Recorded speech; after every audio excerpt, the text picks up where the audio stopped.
Assalaamu calaykum waraxmatullaahi wabarakaatuhu. Galabta waxaan ku wadaa afar talo oo aad u muhiim ah oo ku saabsan hurdo la'aanta. Haddii aad tahay qof ku dhiban hurdo la'aan, waxaad isticmaalaysaa afartan shay aan kuu sheegay. Insha Allahu tacaala waa hubaal haddii aad isticmaasho in aad hurdo fiican aad heli doontid. Midda koowaad, haddii aad tahay qof isticmaala kafee, waa inaad joojisaa dabeecaddaas.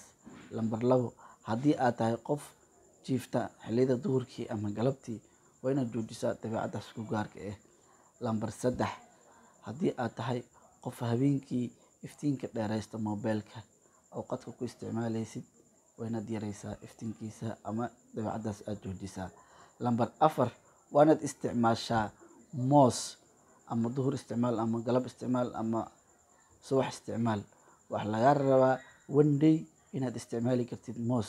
Waa hubaal haddaad isticmaashid in aad hurdo fiican heli doontid. Asalaamu calaykum waraxmatullaahi wabarakaatuh.